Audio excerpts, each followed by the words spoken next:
Apocalypse de Jean, chapitre 6. Je regardais quand l'agneau ouvrit un des 7 sceaux, et j'entendis l'un des 4 êtres vivants qui disait comme d'une voix de tonnerre, « Viens !» Je regardai, et voici parut un cheval blanc. Celui qui le montait avait un arc, une couronne lui fut donnée, et il partit en vainqueur et pour vaincre.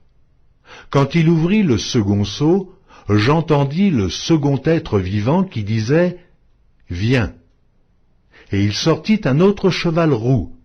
Celui qui le montait reçut le pouvoir d'enlever la paix de la terre, afin que les hommes s'égorgeassent les uns les autres.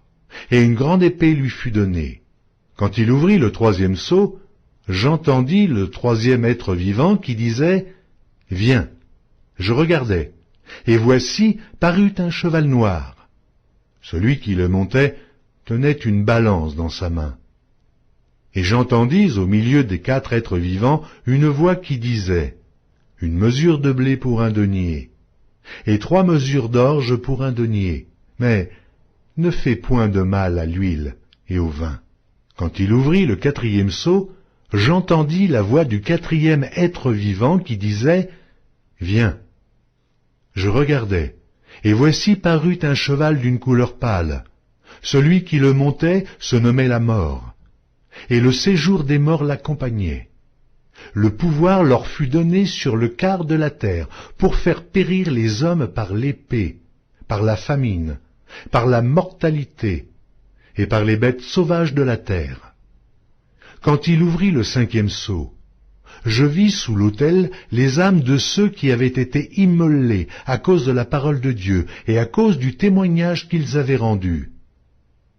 Ils crièrent d'une voix forte en disant « Jusque à quand, Maître, saint et véritable, tardes-tu à juger et à tirer vengeance de notre sang sur les habitants de la terre ?»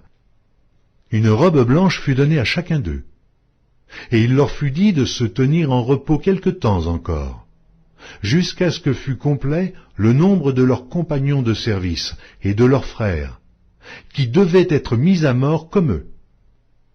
Je regardai quand il ouvrit le 6e sceau.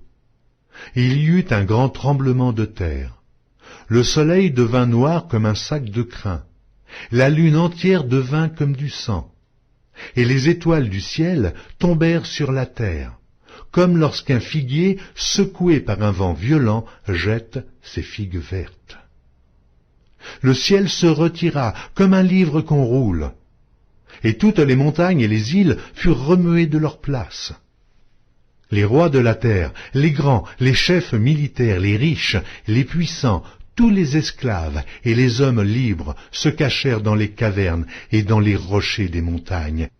Et ils disaient aux montagnes et aux rochers, « Tombez sur nous, et cachez-nous devant la face de celui qui est assis sur le trône et devant la colère de l'agneau, car le grand jour de sa colère est venu, et qui peut subsister ?»